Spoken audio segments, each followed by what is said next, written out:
Breaking news, my dear friends, and new significant explosions have occurred in Moscow. In the center of Moscow, a luxury residential complex is on fire. A penthouse worth over $12 million has caught fire. Explosions in Rostov-on-Don, a shopping mall is ablaze. That's messed up. This is just insane. A breakthrough by the Ukrainian armed forces in the Belgorod region. Pro-Russian channels are howling that the Ukrainian armed forces have taken Demidovka and several villages. And the governor has announced a total evacuation. Hello, dear friends. The situation in the Krasnoarmaysky district remains difficult. Most people, almost everyone, have been evacuated. The commander of the Leningrad military district of the Russian armed forces, Colonel General Lapin, was killed during the Ukrainian offensive in the Belgorod region. That's what the media are reporting. Of course, this information needs to be verified. Recently, the Ukrainian armed forces struck 2 bridges in the Belgorod region. As a result, Russian logistics are now being disrupted. A Russian Su-25 attack aircraft crashed, and 4 helicopters were destroyed behind enemy lines. For the 6th day in a row, the Kavkazskaya oil pumping station has been burning. The entire base exploded. Everything is on fire. Russian public channels report that another storage tank caught fire during the night. Engels 2, another detonation at the ammunition depots. We will discuss all of this with the well-known military analyst Roman Svitan. Roman Grigorievich, welcome. Thank you. I wish everyone good health. Dear audience, please like this video and watch as Moscow burns. Unbelievable, truly. I keep watching and it just gets higher and higher. Oh my God! Roman Grigorievich, what's happening? Where are these explosions in the center of Moscow coming from? A multi-million-dollar penthouse and Rostov-on-Don is burning too, as I understand it, their famous shopping center. Well, most likely this is already the work of concerned citizens. There is a certain category of people in the world, those who care, who are not indifferent to the suffering of others, real empaths, who eventually find the strength to harm the enemy, our enemy, of course. Each does what they can, depending on their abilities. Someone smoked where they shouldn't have, and a fire started. Someone else actually blew something up to carry out a combat mission. So these very concerned people who genuinely care, if, God forbid, our crucial long-range strikes were to completely stop now, these deeply caring and influential individuals could potentially inflict even more significant and widespread damage on the Russian economy, on Russian domestic production capabilities, and on the Russian political elite, including through various impactful actions. They could in fact do far more profound and lasting harm than any long-range weapons ever could possibly achieve. Let's put our hopes in them. Here, there, and everywhere. Well, it's burning epically, in a truly epic way, although maybe someone just wanted to warm themselves up. Sometimes Russians can burn down a barn too. If the barn's on fire, let the house burn as well, just to get warm. That also serves a certain purpose quite well. We must not forget that there is still quite serious resistance to the political regime in Russia, to the Russian occupation regime, so to speak. It's not clear where exactly they came from, how they ended up on Russian soil, but nevertheless, there is resistance, it will continue. And this resistance is increasing its pressure. Every action has an equal and opposite reaction. Just as the Putinists put pressure on the Russian people, so the people begin to push back. Moreover, there are several partisan groups operating there, ranging from Maltsev's partisans to those resistance groups in the republics who ultimately see themselves as free without Russian oppression.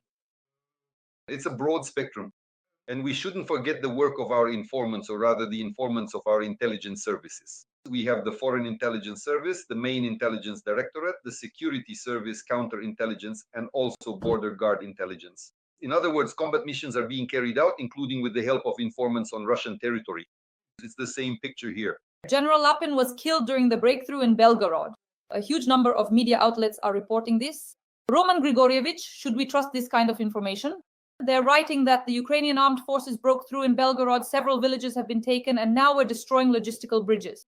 And so, supposedly, General Lapin was killed during the breakthrough by the Ukrainian armed forces in the Belgorod region. What do you think? Well, it's unlikely that the general was somewhere 3 or 4 kilometers deep in there. You know what I would believe? If he was in one of the helicopters that were hit in the Belgorod direction, then yes, that's possible. That is already in the army's rear, roughly in the army's rear, in one of the helicopters, because there was a Mi-8, two Mi-8s, two Kf-52s. In one of those helicopters, he could definitely have been, or at least nearby at that site, the general could have been there. And in that case, yes, it's technically possible, at least because the helicopter was either an electronic warfare one, well, I mean the Mi-8. It's either for electronic warfare or search and rescue, let's say, or the so-called general carrier. So maybe he was getting a combat award. Well, it could have been hit. As for the Belgorod region, there's a huge amount of information here. First of all, the governor comes out and talks about evacuations from the region, about breakthroughs. Then Russian war correspondents start saying that the armed forces of Ukraine have made a breakthrough, secured positions in several villages, taken Demidovka, and are now shelling and destroying bridges. In other words, the enemy's logistics. What do you have to say about this? Let's break down this situation. How much of this is information? How much is disinformation? The floor is yours. Well, the main strategic objective is to create a security zone along the border between Ukraine and Russia. This is our strategic objective after the liberation of Ukraine, to cover the entire Ukrainian-Russian border with a zone about 30 kilometers wide, preferably from the Russian side, since we're not going to mine our own territory. After all, it's our land. We care about our land. And how much does Russia have? 7,000 kilometers of territory. They don't care about it themselves. So the idea is to enter Russian territory, take up the best defensive positions, and create a security zone, just like it was done during the Kursk operation. The only thing is, it ended badly, if you can put it that way. They had to retreat because they held on too long. They should have switched from offensive to defensive mode back in January or February. Now, there's a similar kind of operation underway, not on the same scale, but of the same type, with the creation of a buffer zone. The best defensive positions are being taken up near Demidovka. There are several heights there that will most likely be under the control of our troops. And the fact that bridges are being destroyed actually indicates that the bridgehead we are now going to hold in the Demidovka area, if this is confirmed, and it most likely will be. Why? Because the Russians have been screaming for days on all their channels that they have a big problem there. Somehow the Ukrainians showed up there. They weren't there, and then suddenly out of nowhere they appeared. It's like the fourth dimension, something like that. And the destruction of the bridges means that a security zone is being created around the bridgehead itself. You're right in saying that this is about destroying Russian logistics to make it harder for them to operate against our troops in this direction.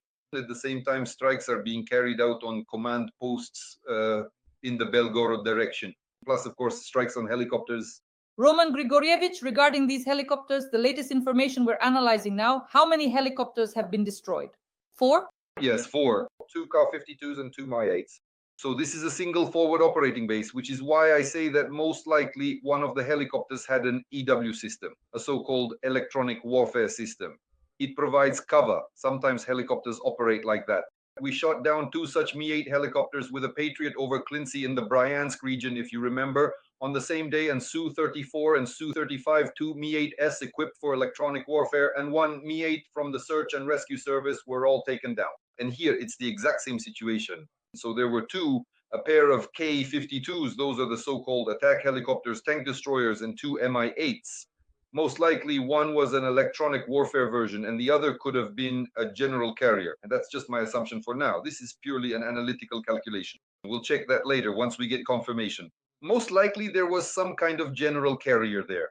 Le Pen was hanging around. He needed to log a couple of hours near the front line so he could get a combat veteran certificate, maybe even qualify for free housing. Russian officers, led by General Alexander Lapin, are suspected of carrying out an airstrike on a construction hypermarket in Kharkiv, which resulted in the deaths of 19 civilians. Well, the thing is, all Russian military personnel are war criminals. And not just war criminals, they're terrorists, outright perpetrators of genocide. Because the entire Ministry of Defense, that's what it really is. The whole structure of the Ministry of Defense is a terrorist organization, or rather a terrorist organization conducting a terrorist operation on Ukrainian soil. And we can see this clearly. These are pure genocidal terrorist strikes. And Putin acts like a terrorist, carrying out these strikes, making demands, killing hostages outright. The terror of the Russian Federation as a state is that it is a sponsor of terrorism because it funds this terrorist organization, the Ministry of Defense. Why? Because the Ministry of Defense is funded from the Russian budget. because this creates an interesting tandem, at the very least, between the terrorist organization, the Ministry of Defense, and the Russian Federation as a state sponsor of terrorism. Naturally, any Russian serviceman who is part of the Russian Ministry of Defense is a terrorist and, of course, is subject to elimination. Here, even without trial or investigation, mere membership in a terrorist organization essentially removes them from under investigation and places them directly under actionable measures with a provable basis. And then the mode switches to the liquidation operation has been launched. Naturally, they will be tracked wherever they are and eliminated. At first, of course, they'll go after the big shots, meaning the top leaders. And then in 15 or 20 years, the tentacles of our GUR, our counterintelligence, our security service will reach every participant in the invasion of Ukraine, everyone who was involved in the terror and genocide of the Ukrainian people. Roman Grigorievich, according to the latest information from Russian public channels, a Russian Su-25 attack aircraft has crashed. What do you know about this? Because they're saying it was due to engine failure. Well, it's an old plane. It even fought in Afghanistan back in the 70s. Well, actually in the 80s. So it's an old plane, the engines and the airframe, it's sturdy, well built. It's an excellent machine, truly an excellent machine, but it's been flying for 50 years, or well, 40 to 50 years, and it's bound to start falling apart. They fall apart in the air, especially since Russia has problems with the engines. First of all, the Russians are under serious sanctions. Of course, these are old Soviet engines, but still, nevertheless, there are issues with maintenance. That's why I think this is the real reason why the Su-25 crashed. Roman Grigorievich, in our previous program, which got nearly 1 million views, thanks to our audience for that, we discussed Engels 2 and the strikes. There was footage of ammunition depots detonating literally today. So what is known at this point about this strike on Engels? The floor is yours. Well, the security services and special operations forces were involved. It was a well-executed attack. As a pilot, I can say, well done.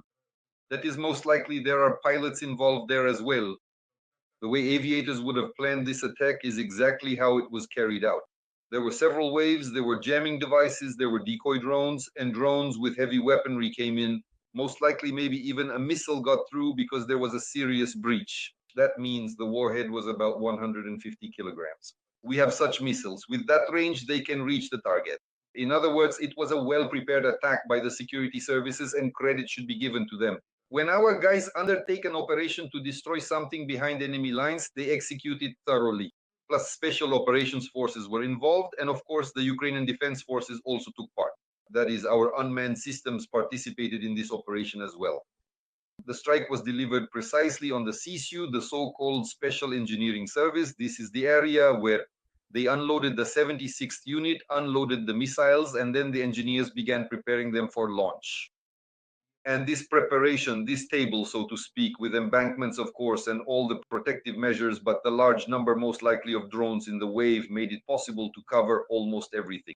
And confirmation already came from an objective control tool that was used, satellite images, which clearly showed serious craters in the places where the missiles were unloaded and the combat mission was carried out.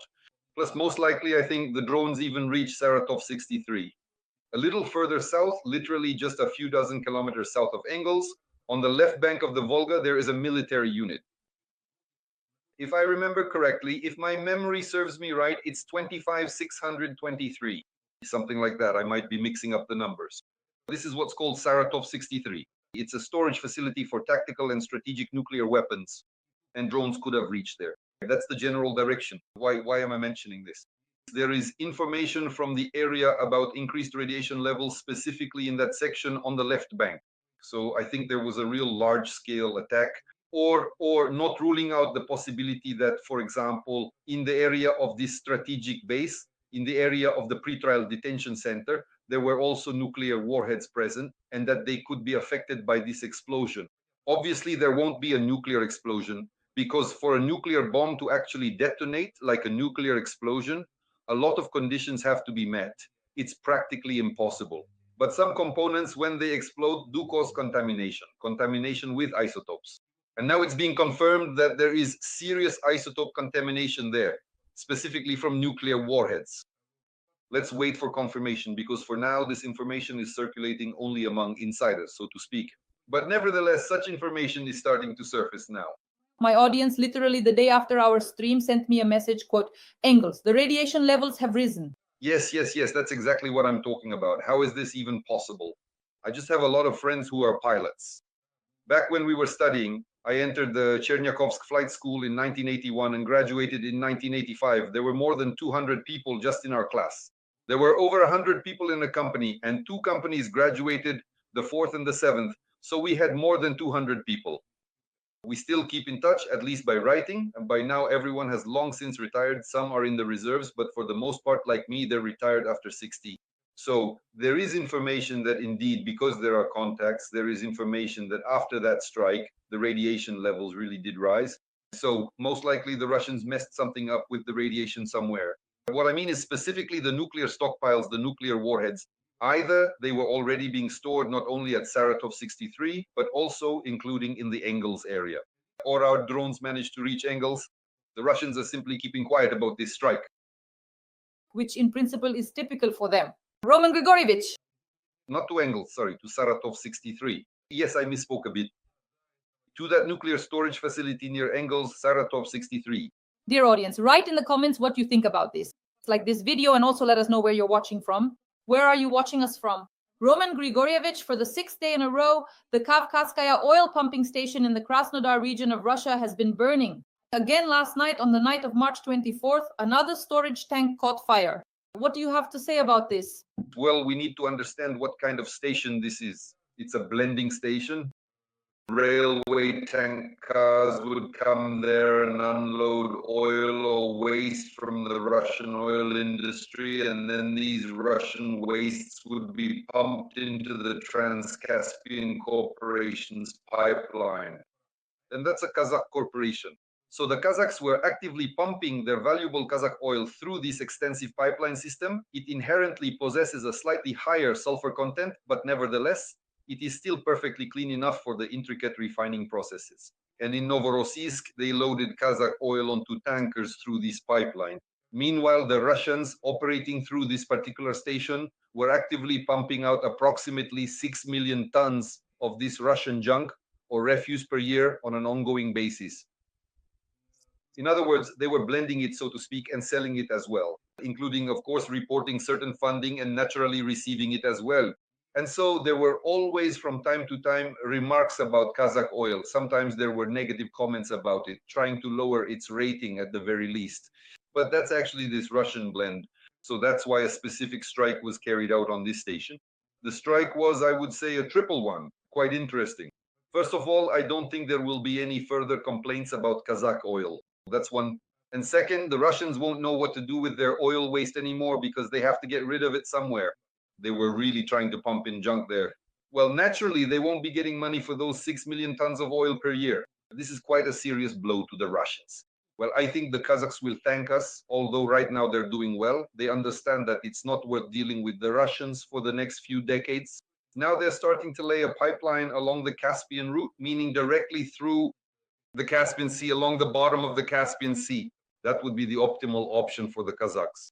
The Roman Grigorievich, the Sudzha gas metering station continues to burn in the Kursk region. This is being reported by Kremlin propagandist media. The General Staff of the Armed Forces of Ukraine stated in advance that the Russians had repeatedly attacked the gas metering station, constantly blaming the Ukrainian side for what was happening, adding that Moscow itself struck the Sudzha station in order to accuse Kyiv of shelling. What do you think?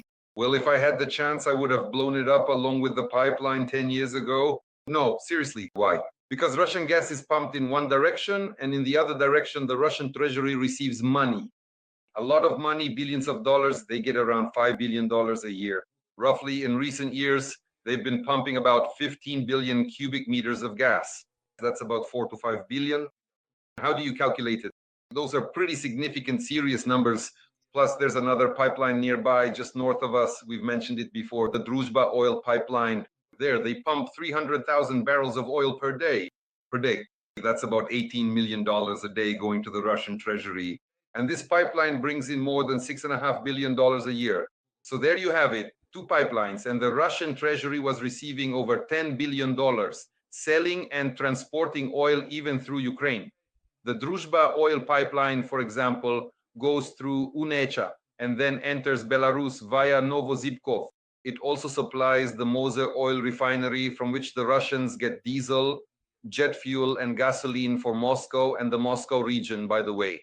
Plus, part of the pipeline is diverted through Ukraine. We pump Russian oil to the Hungarians, not to our own guy, the smart fellow who flies around, but to the Hungarians, meaning Orban's people.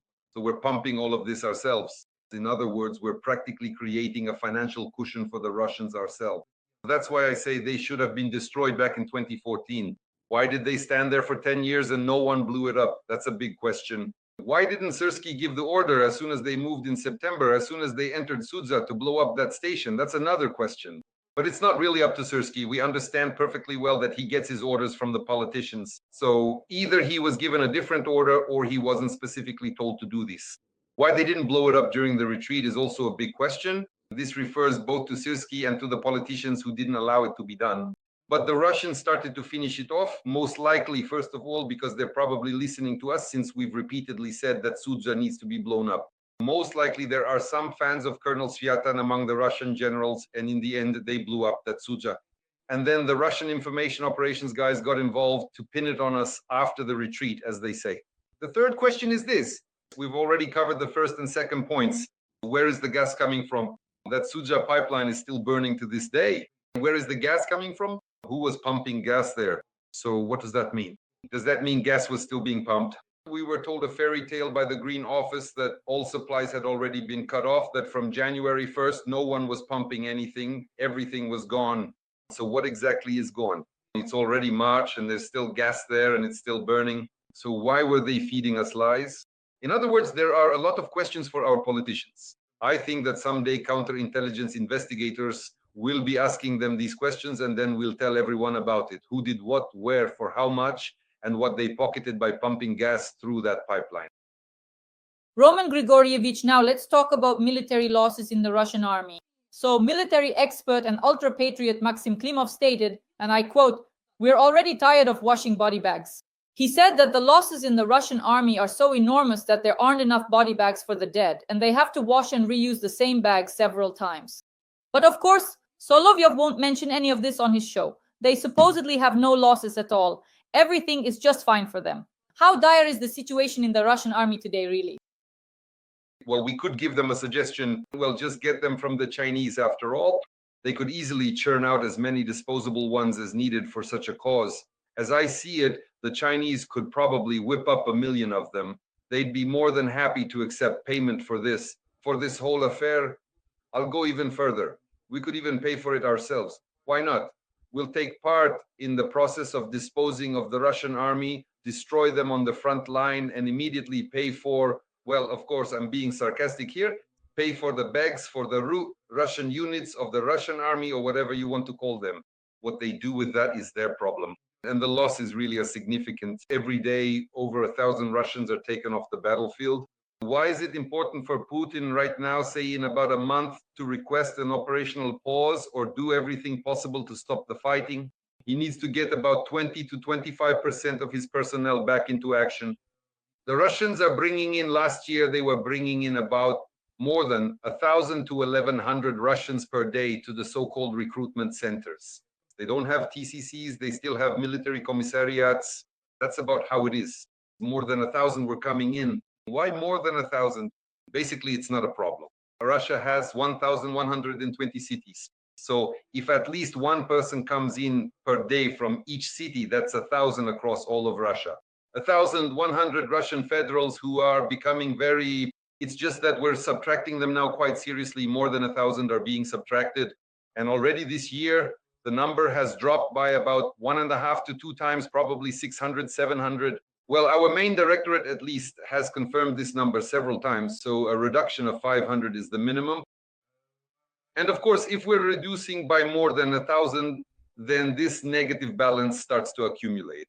And this accumulation of losses naturally will force Putin to request an operational pause in order to bring enough, well, additional troops into action. So in about a month, expect to hear Russia lamenting that they already want to stop.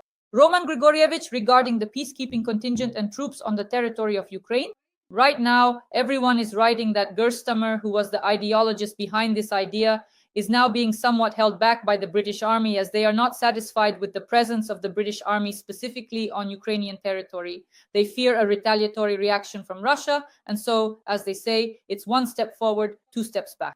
So perhaps, for example, NATO countries' air forces, yes, but not ground troops. Why do you think that today all the media are writing that the armies of these very countries? I think there are questions in France as well. But for some reason, it's the United Kingdom that is the most reluctant to be present on Ukrainian territory. What are the global media writing about? Well, you have to understand what kind of tasks each branch and type of troops would be brought in for. For example, let's say peacekeeping tasks. With such a task, then following UN recommendations, you could enter, but that's unrealistic. Why? Because until we reach the border of our state, no one is going to stop. It's unrealistic. All this talk about various halts, it's all utter nonsense. It's impossible to stop an army of 1.5 million or two armies of 700,000 each, practically 1.5 million on both sides across a 1,500-kilometer wide front. It's simply unrealistic to stop that. So there's no point at all in even discussing topics related to peacekeepers. Naturally, right now, any attempt to enter under the guise of peacekeepers will come under fire from both sides. Interestingly enough, who's going to pay attention to whether they're peacekeepers or not? Whether their helmet is blue or not? Well, whether it's a blue helmet or not, no one is even paying attention to that anymore. So at the very least, that option is already off the table. The second issue is aviation. Now, this is a positive task, one that, for example, the French and the British could carry out even within the framework of the Budapest Memorandum. After all, they are signatories to the Budapest Memorandum. The British are direct signatories, and the French, along with the Chinese, joined the memorandum later. Within the framework of this so-called protocol, they can cover our skies. For example, the French could be stationed in Romania. They already have bases deployed there, and the British have bases in Poland as well. So at the very least, they could protect our skies from somewhere around the Dnipro and westward, and there would be nothing particularly dangerous about that. The most interesting thing from a safety perspective, why won't your 300-kilometer zone allow Russian air defenses to reach these aircraft? They can take out virtually all aerial targets. So the same Shaheds, the same missiles can be dealt with in this mode. And by the way, we'll be able to move our air defense missile systems from the right bank to the left, increasing the density of our air defenses on the left bank. And then you could say we'll be covered in a non-dangerous mode. This kind of aviation mode is the most optimal option. Carrying out the mission on the ground, a combat mission, well, it's still being carried out. The thing is, we currently have a sufficient number of servicemen from European armies who have retired and are now fighting against the Russians. Within the armed forces of Ukraine, we have an international legion, which already numbers not just a few thousand, but even tens of thousands of people who have joined and are carrying out combat missions in all branches and types of Ukrainian forces. But for example, deploying ground units or setting up garrisons during active combat operations would basically mean putting them directly in the path of Russian ballistic missiles. So there is a certain logic to this. In other words, from this perspective, at least for us, there is an understanding of why there is resistance. So it's not that simple. So things have to be done a bit differently in that case.